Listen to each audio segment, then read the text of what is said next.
अब एक और अहम डिप्लोमेटिक विजिट की बात करते हैं। ईरानी वजीर खारजा अब्बास इराक्ची पाकिस्तान भारत कशीदगी कम करने के लिए एज यू नो और सालिसी की राह हमवार करने के लिए पाकिस्तान के अंदर आम दौरे पर मौजूद हैं।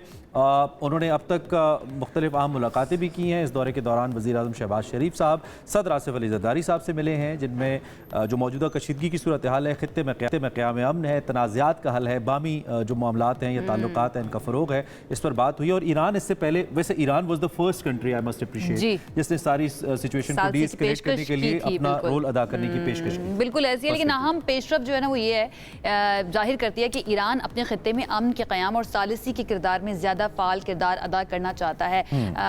दिस शुड बी नोटिस्ड पूरी दुनिया के अंदर कि ईरान चाह रहा है कि इस खित्ते के अंदर अमन रहे। हालांकि ईरान के ऊपर कई इल्जाम भी लगाए जाते हैं। इससे पहले आपको याद है, आज से तकरीबन 3-4 साल पहले पाकिस्तान ने भी उस वक्त जब बहुत ज़्यादा कशीदगी थी ईरान और सऊदी अरब के दरमियान, तो प्राइम मिनिस्टर पाकिस्तान ने उस वक्त ये ऑफर किया था कि हम रोल प्ले कर सकते हैं। सो आई थिंक बड़ी रिस्पॉन्सिबल अप्रोच है, जो बहुत रिस्पॉन्सिबल अप्रोच है। बिल्कुल ऐसे ये दौरा जो है इस पहलू से भी अहमियत रखता है कि पाकिस्तान और ईरान के ताल्लुकात हालिया बरसों में कई उतार चढ़ाव से गुजरे हैं और अब ये नई पेशरफ दोनों ममालिक के बाहमी एतमाद और इलाकाई हम आहंगी की नई बुनियाद भी फराहम कर सकते हैं।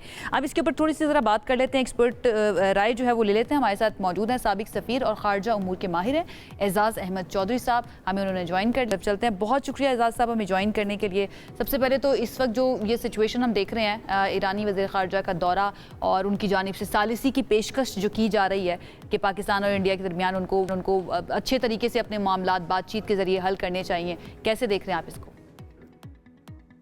अच्छी उनकी तरफ से ऑफर है। ईरान ने एक लिहाज से खैर सगाली का ज़ाहिरा किया है और आप ही ने अपने इब्तदाई में सही याद दिलाया कि पाकिस्तान भी हमेशा इस किस्म के जज्बात उनकी तरफ रखता था जब सऊदी अरब के साथ ईरान का बहुत तनाज़ा चल रहा था। तो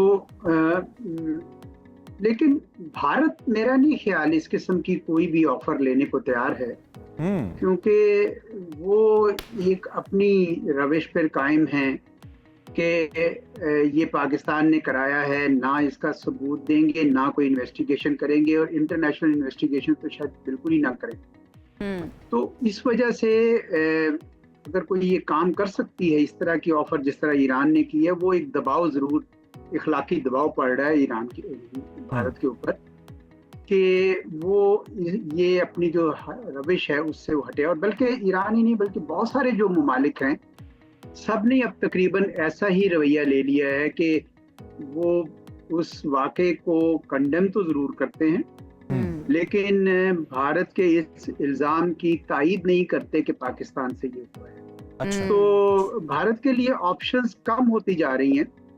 अभी मुझे जो लगता है कि ये शायद इन्होंने ये सारा काम किया ही इसलिए कि जो इंडस वाटर्स के पानी हैं उनको रोका जा सके। अभी मैं पढ़ रहा था कि चनाब के में कोई 3 रिजर्वायर्स अपने भरने शुरू किए हैं तो हमारा पानी कम हो गया है जी। इसी तरीके से उन्होंने कुछ अपने डैम्स जो हैं उनको डीसिल्ट करना शुरू किया, जिसका मतलब है कि वो नीचे जो मिट्टी जम जाती है पहाड़ों से आई हुई, वो अगर आप नीचे से निकाल दें, जिस पे पाबंदी है कि खास हद से ज्यादा नहीं कर सकते, तो वो सारी की सारी फिर नीचे हमारी साइड पे आएगी, हमारे डैम सारे सिल्ट हो जाएंगे, हमारी वाटर स्टोरेज खत्म हो जाएगी, तरबेला की डैम इसकी।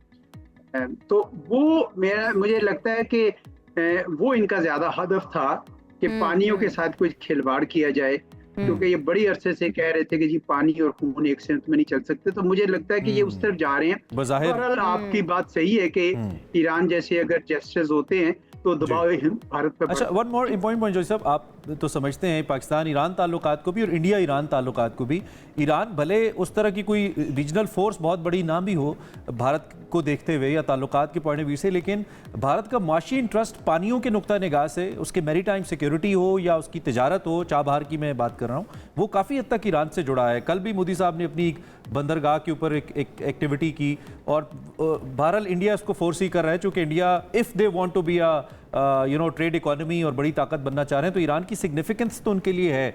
क्या वो एंगल कोई रोल प्ले कर सकता है टू मेक इंडिया बिट काम?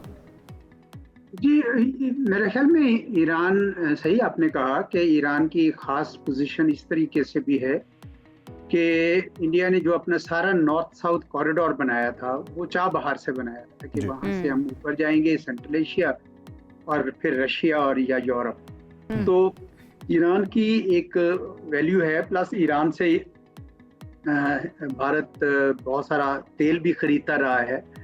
तो ईरान के पास तो लीवर्स वो हैं, और ये अच्छा किया ईरान ने कि वो ये ऑफर भी कर रहा है और शायद उधर भी जाए। इसके अलावा ईरान के अलावा तो सिर्फ सऊदी अरब के पास ये है या फिर अमेरिका के पास ये है जिनके ताल्लुकात अब भारत के साथ काफी ज्यादा हैं। वो भी ये किरदार था। तकरीबन सब ये समझा रहे हैं उनको, भारत को, कि कम से कम इस दफा आपके पास कोई किसी किस्म का जवाब बनता नहीं है कि आप एकदम से इतने बड़े इकदाम करें, लेकिन कर रहे हैं भारत। एजाज साहब तो उस पे है जी। एजाज साहब, एक तरफ तो समझाना, दूसरी तरफ के कॉन्सिक्वेंसेस से डराना भी एक चीज़ हो सकता है। अगर चाइना के किरदार की बात करें, अभी हम यही बात कर रहे थे थोड़ी देर पहले कि ब्रह्मपुत्रा जो है रिवर चाइना के पास जो है, वहाँ से पानी भारत की तरफ आता है और फिर भारत से पाकिस्तान की तरफ आता है। यू थिंक कि अगर भारत नहीं मानता तो, क्योंकि पाकिस्तान के चाइना के साथ ताल्लुकात बहुत अच्छे हैं, तो इस चीज़ को लेकर भी कुछ किया जा सकता है कि पाकिस्तान रिक्वेस्ट करे या फिर इंटरनेशनल फोरम पर जाकर इस बारे में बात करे कि अगर पाकिस्तान का पानी रोकता है तो फिर चाइना जो है वो मजबूर कर सकता है भारत को कि ऐसा ना करे। चाइना की कोई ट्रीटी भी नहीं है, ट्रीटी भी नहीं है। जी बिल्कुल, आपने दुरुस्त बात कही कि अगर जो एक होता है समझाना और एक होता है कि लेवरेज रखना अपने पास, तो वो तो चीन के पास है, कोई शक नहीं है। बाकियों के पास भी है, लेकिन चीन के पास बड़ी खरी लेवरेज है। लेकिन क्या वो पाकिस्तान के लिए इस्तेमाल करेंगे? लगता है कि वो कर सकते हैं, क्योंकि पाकिस्तान के उनके बहुत अच्छे ताल्लुकात हैं। चाइना के स्ट्रेटेजिक कैलकुलस में भी पाकिस्तान रेलेवेंट है, तो इसलिए वो कर सकते हैं। पाकिस्तान को उनके साथ बातचीत करनी होगी। देखिए, पिछली 2 जंगें जब हुई उसमें चीन ने पाकिस्तान के साथ हमदर्दी रखी, ठीक है, मुदाखलत नहीं की उन्होंने राह रास्त, लेकिन उन्होंने पाकिस्तान के साथ हमदर्दी रखी। अभी भी जब पाकिस्तान पे दबाव आया तो चीन की तरफ से ही सबसे ज्यादा अच्छी स्टेटमेंट भी आई कि पाकिस्तान की सॉवरेनिटी, टेरिटोरियल इंटीग्रिटी को खतरा नहीं होना चाहिए। अब क्या ब्रह्मपुत्रा वहां पे वो रोकेगा? डैम तो वो बना रहे हैं, लेकिन एक बहुत बड़ी मैसेजिंग है इंडिया को कि अगर आप अपर राइपेरियन है पाकिस्तान के, तो आप लोअर राइपेरियन है हमारे। तो आप अगर पाकिस्तान के पानी रोक सकते हैं तो फिर हम आपके भी रोकने के लिए मजाज हैं। हम जाके अपने पूरे तिब्बत को सहराब कर सकते हैं।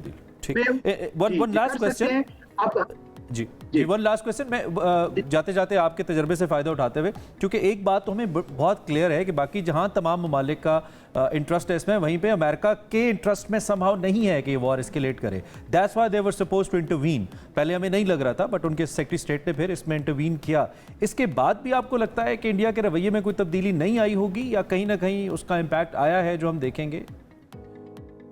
देखिए, इम्पैक्ट आया है तो अभी तक उन्होंने एक्शन नहीं लिया वो वाला, वो जो हम सारे तवक्को कर रहे थे। लेकिन उसको रूल आउट इसलिए नहीं किया जा सकता कि पिछले कई सालों से इतना हाइपर नेशनलिज्म किया है मोदी सरकार ने कि अब वो अपने ही प्रोपेगेंडा के एक किस्म के कैदी हो गए हैं। और उसकी वजह से अब सारी उनकी जो कौम है, खुसूसन जो उनके मीडिया एंकर्स हैं जो उछल उछल के उनको कह रहे थे जंग करें, अब वो उनसे पूछना चाहते हैं कि जनाब अभी तक आपने कुछ किया क्यों नहीं? तो एक तो ये सिनेरियो है। दूसरा एक सिनेरियो ये है कि वो लॉन्ग टर्म अब करना चाहते हैं, जिसका मतलब ये हुआ कि जंग ना करो, जंग का खतरा रखो, ताकि पाकिस्तान मोबिलाइज करता रहे अपनी फौजों को हर वक्त। और चूंकि पाकिस्तान की सिफारतकारी 30 सेकंड्स अगर आप बता सके, पाकिस्तान की सिफारतकारी सही समत में जा रही है इस इशू को लेकर? पाकिस्तान बिल्कुल ठीक तरीके से चल रहा है?